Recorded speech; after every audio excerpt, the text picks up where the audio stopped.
നമസ്കാരം. +2 ഫിസിക്സിലെ അടുത്ത ഒരു റാപ്പിഡ് റിവിഷൻ ക്ലാസ്സിലേക്ക് എല്ലാവർക്കും സ്വാഗതം.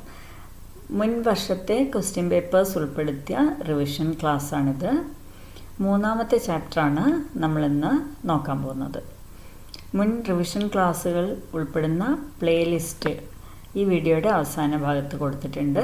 അത് കാണാത്തവർ അതുകൂടി പ്രയോജനപ്പെടുത്തുക. നോക്കാം, നമുക്ക് ക്വസ്റ്റ്യൻസ് നോക്കാം.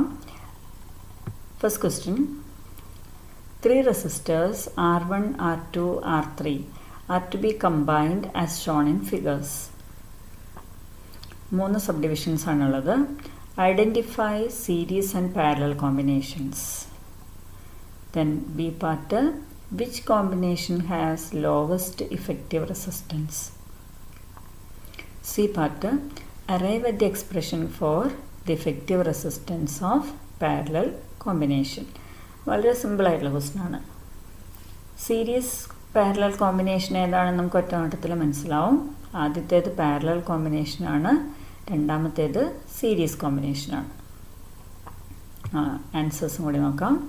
So first one is parallel combination, second one series. Minimum resistance കിട്ടുക പാരലൽ കോമ്പിനേഷനിലാണ്. Then C part 1/R = 1/R1 plus 1/R2 plus 1/R3, effective resistance of the combination. Next question: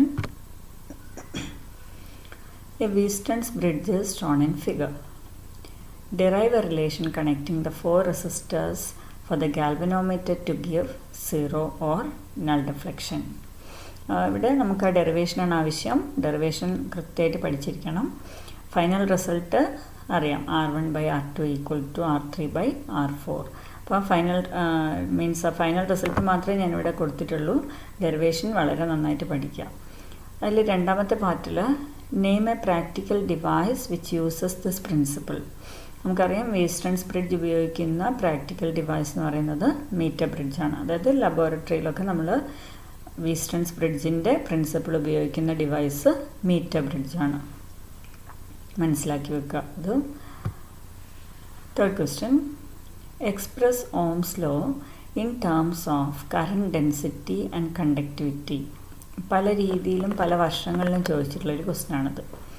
Ohm's law in terms of current density and conductivity. ഏതാണ് equation? Current ഡെൻസിറ്റിയും കണ്ടക്ടിവിറ്റിയും relate ചെയ്യുന്നത് J = σE എന്നുള്ള equation. Then draw graph showing variation of resistivity with temperature for a semiconductor. Graph നമുക്ക് കാണാം. ഇപ്പോൾ ഈ വർഷത്തെ ഫോക്കസ് ഏരിയയിൽ അത് കൊടുത്തിട്ടില്ല, പക്ഷേ ഗ്രാഫ് ഒന്ന് നോക്കി പോവാം, കുഴപ്പമില്ല. Then find the equivalent resistance of the network between points P and Q. വളരെ സിമ്പിളായിട്ടുള്ളൊരു സർക്യൂട്ടാണ്. Pക്കും Qനും ഇടയിലുള്ള ഇക്വാലൻറ്റ് റെസിസ്റ്റൻസ് കണ്ടെത്തുക. നോക്കാം എങ്ങനെയാണ് ചെയ്യാന്നുള്ളത്.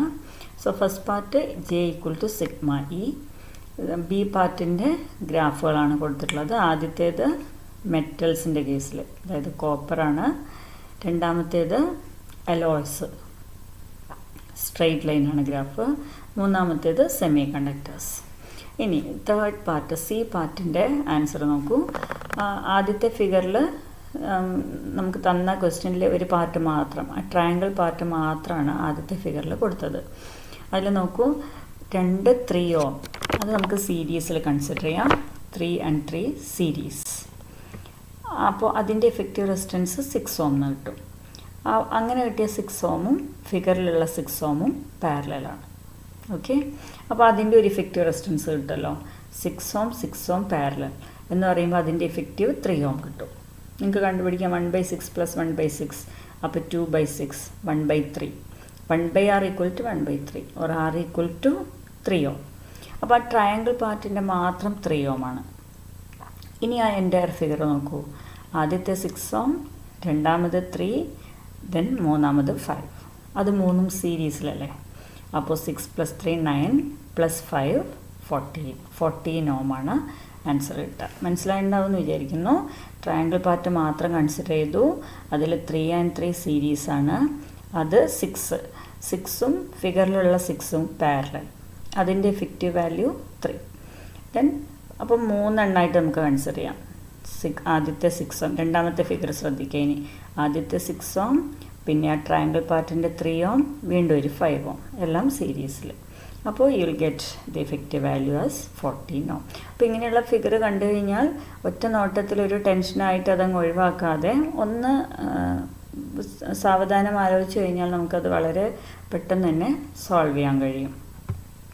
Question: with suitable circuit diagram, show how EMF of two cells are compared using potentiometer. B part കൂടി ഉണ്ട്. Why do we prefer potentiometer to measure EMF of a cell than a voltmeter? സ്ഥിരമായിട്ട് ചോദിക്കാറുള്ള ഒരു question ആണിത്. അതായത് cell compare ചെയ്യാൻ potentiometer ഉപയോഗിക്കുന്നതിൻ്റെ തിയറിയും കാര്യങ്ങളും explain ചെയ്യുക. പിന്നെ വൈ പൊട്ടൻഷ്യോമീറ്റർ ഇസ് പ്രിഫേർഡ്. അപ്പോൾ ആദ്യത്തെ പാർട്ട് ഞാൻ വീണ്ടും എക്സ്പ്ലെയിൻ ചെയ്യുന്നില്ല, നന്നായിട്ട് പഠിക്കുക. സർക്യൂട്ട് ഡയഗ്രാം വരയ്ക്കാൻ പഠിക്കുക, ഇക്വേഷനും കാര്യങ്ങളൊക്കെ പഠിക്കുക. കൂടുതൽ ഇക്വേഷൻസ് ഒന്നുമില്ല അതിൽ. E1 proportional to L1, E2 proportional to L2, E1 by E2 equal to L1 by L2, അത്രയും കാര്യങ്ങളേ ഉള്ളൂ. ഇനി B part, why potentiometer is preferred. Potentiometer prefer ചെയ്യാൻ കാരണം എന്താണ്? Because it uses null method. Potentiometer does not draw current from the cell. നമ്മൾ voltmeter ആണ് use ചെയ്യുന്നതെങ്കിൽ വോൾട്ട്മീറ്റർ നമ്മൾ ഏത് സെല്ലിൻ്റെ EMF കമ്പയർ ചെയ്യുന്നത് അതിൽ നിന്ന് കറൻറ്റ് ഡ്രോ ചെയ്യും. Okay, voltmeter draws current from the cell, while potentiometer does not draw current from the cell. Potentiometer വയറിലേക്ക് കറൻറ്റ് പ്രൈമറി സർക്യൂട്ടിലെ സെല്ലിൽ നിന്നാണ് എടുക്കുന്നത്. അല്ലെങ്കിൽ നമുക്ക് പറയാം it uses null deflection method. അതുകൊണ്ടാണ് പൊട്ടൻഷ്യോമീറ്റർ പ്രിഫർ ചെയ്യുന്നത്. ഓക്കെ, വളരെ ഇമ്പോർട്ടൻ്റ് ആണ്, നോട്ട് ചെയ്യുക. ക്വസ്റ്റ്യൻ, മറ്റൊരു ക്വസ്റ്റ്യൻ വീണ്ടും പൊട്ടൻഷ്യോമീറ്ററിൻ്റെ തന്നെയാണ്. Figure shows diagram of A potentiometer. Give the principle of A potentiometer. നമുക്കറിയാമല്ലോ പൊട്ടൻഷ്യോമീറ്ററിൻ്റെ പ്രിൻസിപ്പിൾ സിമ്പിളായിട്ട് പറഞ്ഞു കഴിഞ്ഞാൽ V പ്രൊപ്പോർഷണൽ ടു L അല്ലേ. അത് സ്റ്റേറ്റ്മെൻറ്റ് നമുക്ക് കാണാം. ഇപ്പോൾ രണ്ടാമത്തെ part, length AB is 3 meter, resistance per unit length of the potentiometer wire is 4 ohm per meter, E1 equal to 4 volt, R equal to 20 ohm, E2 equal to 1 volt. Find the length of potentiometer wire that balances E2. എന്തുകൊണ്ടാണ് ഈ ഒരു കേസിൽ ശ്രദ്ധിക്കേണ്ട ഒരു കാര്യം, E1 by E2 equal to ആ ഒരു circuit diagram അല്ല ഇത്. അതായത് കമ്പാരിസന് വേണ്ടി ഉപയോഗിക്കുന്ന ഒരു സർക്യൂട്ട് ഡയഗ്രാം അല്ല. അത് ശ്രദ്ധിക്കുക. E1 E2 ഒക്കെ ഉണ്ട്, പക്ഷേ കമ്പാരിസന് ഉപയോഗിക്കുന്ന സർക്യൂട്ട് ഡയഗ്രാം അല്ല. E1 പ്രൈമറി സർക്യൂട്ടിലെ സെല്ലാണ്, E2 സെക്കൻഡറി സർക്യൂട്ടിലെ സെല്ലാണ്. ഓക്കെ, അപ്പോൾ നമുക്കിവിടെ വേണ്ടത് E2ൻ്റെ EMF തന്നിട്ടുണ്ട് 1 volt. ഒരു ബാലൻസിങ് ലെങ്ത് AJ ഫിഗറിൽ തന്നിട്ടുണ്ട്. ഈ ഒരു AJ ബാലൻസ് ചെയ്യുന്നത് E2-നെയാണ്. അങ്ങനെയെങ്കിൽ AJയുടെ ലെങ്താണ് കണ്ടുപിടിക്കേണ്ടത്. ഓക്കെ, അപ്പോൾ ഒന്ന് ഫിഗർ വളരെ നന്നായിട്ടൊന്ന് മനസ്സിലാക്കുക. അപ്പോൾ AJ എന്ന length it balances E2 EMF. അപ്പോൾ EMFനെ ബാലൻസ് ചെയ്യണമെങ്കിൽ അക്രോസുള്ള പൊട്ടൻഷ്യൽ ഡിഫറൻസ് E2-ന് ഈക്വൽ ആയിരിക്കണം. ഓക്കെ, AJ എന്ന ലെങ്തിന് അക്രോസുള്ള പൊട്ടൻഷ്യൽ ഡിഫറൻസ് E2-ന് ഈക്വൽ ആയിരിക്കണം. അത് വെച്ചിട്ടാണ് നമ്മൾ ചെയ്യാൻ പോകുന്നത്. നോക്കാം എങ്ങനെയാണ് ചെയ്യാമെന്ന്. സി പാർട്ടിൽ, if E2 greater than E1 can we get null deflection in galvanometer, give reason. നോക്കാം. അപ്പോൾ ആദ്യത്തെ part, if study current is pass through the potentiometer wire PD between 2 points of the wire directly proportional to length of the wire, P proportional to L, അത് തന്നെയാണ് use ചെയ്യുന്നത്. രണ്ടാമത്തെ പാർട്ടിൽ തന്നിട്ടുള്ള കാര്യങ്ങളൊക്കെ എഴുതി. L equal to 3 meter, length ആണ് total length of the potentiometer wire. RCM അതായത് resistance per unit length 4 ohm per meter. R ഫിഗറിൽ തന്നിട്ടുള്ള resistance 20 ohm, E2 1 volt, E1 4 volt. അപ്പോൾ കറണ്ട് നമുക്ക് തന്നിട്ടില്ല. അതുകൊണ്ട് ആദ്യം നമ്മൾ ചെയ്യേണ്ടത് കറണ്ട്, സർക്യൂട്ടിലെ കറണ്ട് കണ്ടെത്തുക എന്നുള്ളതാണ്. അപ്പോൾ 2 റെസിസ്റ്റൻസ് ആണുള്ളത്. ഒന്ന് നമുക്ക് തന്നിട്ടുള്ള 20 ohm. ഓക്കെ, രണ്ടാമത്തേത് RP എന്ന് ഡിനോട്ട് ചെയ്തത് പൊട്ടൻഷ്യോമീറ്റർ വയറിൻ്റെ റെസിസ്റ്റൻസ് ആണ്. കാരണം ആ റെസിസ്റ്റൻസും കൂടെ സർക്യൂട്ടിൽ വരുന്നുണ്ടല്ലോ. അപ്പോൾ കറണ്ട് കണ്ടുപിടിക്കാൻ പൊട്ടൻഷ്യോമീറ്റർ വയറിൻ്റെ റെസിസ്റ്റൻസും നോക്കണം. അതുപോലെ തന്നെ അവിടെ നമ്മൾ യൂസ് ചെയ്യുന്ന എക്സ്റ്റേണൽ റെസിസ്റ്റൻസും ശ്രദ്ധിക്കണം.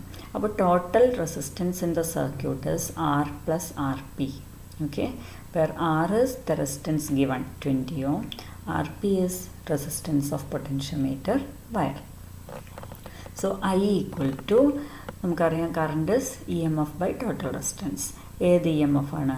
പ്രൈമറിയിലെ EMF. Okay, that is E1 by R plus RP. That is 4 by 20 plus 12, that is 4 by 32. Okay, അതാണ് സർക്യൂട്ടിലൂടെയുള്ള കറണ്ട്. ഇനി E2 നമ്മൾ നേരത്തെ പറഞ്ഞു, E2 എന്നത് AJ ലെങ്തിൻ്റെ അക്രോസുള്ള PD, അതാണ് ബാലൻസിങ് ലെങ്ത് എന്ന് നമ്മൾ ഉദ്ദേശിക്കുന്നത്. അപ്പോൾ AJയുടെ ലെങ്താണ് L2 എന്ന് ഡിനോട്ട് ചെയ്തത്, E2ൻ്റെ balancing length L2. Potential difference എന്താ? Current into resistance, V equal to IR അല്ലേ, കറണ്ട് ഇൻറ്റു റെസിസ്റ്റൻസ്. അപ്പോൾ E2 equal to I RCM into L2. RCM resistance per unit length തന്നിട്ടുണ്ട്, കറണ്ട് നമ്മളിപ്പോൾ കണ്ടുപിടിച്ച് കഴിഞ്ഞു, into L2. So I'll get 4 into 4 L2 by 32 or 1 by 2 L2. And what is L2 equal to? E2 into 2. Equation നമുക്ക് കിട്ടും L2 equal to E2 into 2. E2 തന്നിട്ടുണ്ടല്ലോ 1 volt. So L2 equal to 2 meter. The resistance per unit length, the balancing length for E2 is given by 2 meter. Okay, ഈ ഒരു type problem ഒന്ന് നന്നായിട്ട് ശ്രദ്ധിച്ച് മനസ്സിലാക്കി വെക്കുക. മൂന്നാമത്തെ പാർട്ടിൻ്റെ ആൻസർ എന്താണ്? നോ ആണ്. അതായത് നമുക്ക് ഓപ്പോസിറ്റ് ഡിഫ്ലക്ഷൻ കിട്ടുമോ എന്നുള്ളതാണ് question. E2 greater than E1 ആയാൽ, അതായത് സെക്കൻഡറി സർക്യൂട്ടിലെ EMF പ്രൈമറിയിലെ EMFിനേക്കാൾ കൂടുതലായാൽ നമുക്ക് ഓപ്പോസിറ്റ് ഡിഫ്ലക്ഷൻ കിട്ടുമോ? ഇല്ല. കാരണം സെക്കൻഡറിയിലെ ബാലൻസ് ചെയ്യുന്ന ആ ടോട്ടൽ ലെങ്തിൻ്റെ ഇടയിൽ, എക്കും ബിക്കും ഇടയിലുള്ളൊരു പോയിന്റിൽ സെക്കൻഡറിയിലെ EMF ബാലൻസ് ചെയ്യാൻ കഴിയുന്നതുകൊണ്ടാണ് നമുക്ക് ഓപ്പോസിറ്റ് ഡിഫ്ലക്ഷൻ കിട്ടുന്നത്. ഓക്കെ, നെക്സ്റ്റ് ക്വസ്റ്റ്യൻ നോക്കാം. The experimental setup to a meter bridge is shown. Find an unknown resistance using the figure below. Okay, അല്ല ഫിഗർ തന്നിട്ടുണ്ട്. നമ്മുടെ സാധാരണ മീറ്റർ ബ്രിഡ്ജ് എക്സ്പെരിമെൻറ്റിൻ്റെ അതേ ഫിഗർ തന്നെയാണ്. ഫസ്റ്റ് പാർട്ട് നോക്കുക. Question, what is the working principle of a meter bridge? Working principle of meter bridge നമുക്കറിയാം, Wheatstone's പ്രിൻസിപ്പിളാണ് അല്ലേ. അപ്പോൾ അത് വേണമെങ്കിൽ ഇക്വേഷൻ എഴുതാം. P/Q equal to R by S എന്നുള്ള ഇക്വേഷനോ R1 by R2 equal to R3 by R4 എന്നുള്ള ഇക്വേഷനോ എഴുതാം, അല്ലെങ്കിൽ വീസ്റ്റേൺസ് പ്രിൻസിപ്പിളിന് എഴുതിയാൽ മതി. അടുത്തൊരു പ്രോബ്ലമാണ്. If the balance point is found to be at 39.5 cm from the end A, the resistor S is of 12.5 ohm. Determine the resistance R. Why are the connections between resistors in a meter bridge made of thick copper strips? Next question, if the galvanometer and cell are interchanged at the balance point of the bridge, would the galvanometer show any current? അപ്പോൾ problem ശ്രദ്ധിച്ചാൽ നമുക്ക് മനസ്സിലാവും, വളരെ direct ആയിട്ടുള്ള question ആണ്. കാരണം balance point തന്നിട്ടുണ്ട് L1, then S തന്നിട്ടുണ്ട്, ആറാണ് കണ്ടുപിടിക്കേണ്ടത്. അതായത് മീറ്റർ ബ്രിഡ്ജ് എക്സ്പെരിമെൻറ്റിൽ നമ്മൾ പഠിക്കുന്ന അതേ കാര്യം തന്നെയാണ്. അപ്പോൾ പ്രോബ്ലം കണ്ടിട്ട് പേടിക്കേണ്ട ആവശ്യമൊന്നുമില്ല. എങ്ങനെ ചെയ്യാൻ നോക്കാം. L1 തന്നിട്ടുണ്ട്, S 12.5 ohm, ആറാണ് കണ്ടുപിടിക്കേണ്ടത്. നമ്മുടെ formula R equal to SL1 by 100 minus L1 അല്ലെങ്കിൽ SL by 100 minus L. Direct substitution 12.5 into 39.5 divided by 100 minus 39.5 ചെയ്ത് കഴിയുമ്പോൾ you will get 8.16 ohm. പിന്നെ അതിൻ്റെ കൂടെ തന്നെ ഉണ്ടായിരുന്ന question, why thick copper strips are used? എന്തിനാണ് തിക്കായിട്ടുള്ള കോപ്പർ സ്ട്രിപ്സ് യൂസ് ചെയ്യാൻ കാരണം? തിക്ക് സ്ട്രിപ്സിന് റെസിസ്റ്റൻസ് കുറവായിരിക്കും, തിക്നെസ് കൂടുന്നതിനനുസരിച്ച് റെസിസ്റ്റൻസ് കുറയും. അപ്പോൾ അവിടെ കണക്ഷന് വേണ്ടിയിട്ട് തിക്ക് സ്ട്രിപ്സ് യൂസ് ചെയ്തത് റെസിസ്റ്റൻസ് റെഡ്യൂസ് ചെയ്യാൻ വേണ്ടിയിട്ടാണ്. അടുത്ത പാർട്ടിൽ interchanging galvanometer and cell balance പോയിൻറ്റിനെ എഫക്റ്റ് ചെയ്യും എന്നുള്ളതായിരുന്നു. ഒരിക്കലും എഫക്റ്റ് ചെയ്യില്ല. അതായത് ബ്രിഡ്ജ് ബാലൻസ്ഡ് ആയി കഴിഞ്ഞാൽ ആ സമയത്ത് നമ്മൾ ഗാൽവനോമീറ്ററും സെല്ലും അങ്ങോട്ടും ഇങ്ങോട്ടും മാറ്റി കഴിഞ്ഞാലും ബാലൻസ് പൊസിഷനിൽ ഒരു മാറ്റവും സംഭവിക്കുന്നില്ല. Okay, so interchanging galvanometer and cell does not effect the balance condition of the bridge. വളരെ ഇമ്പോർട്ടൻ്റ് ആയിട്ടുള്ളൊരു പോയിൻ്റാണത്.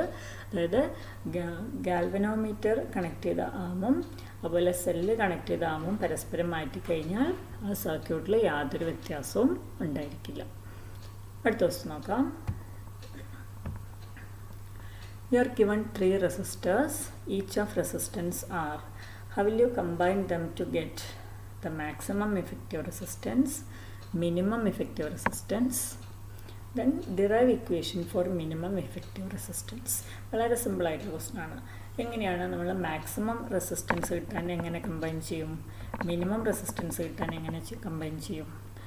മാക്സിമം കിട്ടാൻ സീരീസിൽ കണക്ട് ചെയ്യും അല്ലേ, മിനിമം കിട്ടാൻ പാരലലായിട്ട് കണക്ട് ചെയ്യുക. അപ്പോൾ അതിൻ്റെ കൂടെ ഓർത്തിരിക്കേണ്ട ഒരു കാര്യം കൂടിയുണ്ട്. അതായത് if you have n resistors in series then effective resistance is n into R. n equal resistors. Okay, അതൊന്ന് ശ്രദ്ധിക്കണം. If there are n equal resistors in series, ഓരോന്നിൻ്റെയും R ആണെങ്കിൽ അപ്പോൾ നമുക്കവിടെ കിട്ടുന്നത് n into R ആയിരിക്കും ഇഫക്റ്റീവ് റെസിസ്റ്റൻസ്. അതുപോലെ തന്നെ if there are n equal resistors in parallel എഴുതുകയാണെങ്കിൽ അങ്ങനെ തന്നെ എഴുതാം, n equal resistors in parallel, then effective resistance of the combination is R divided by n.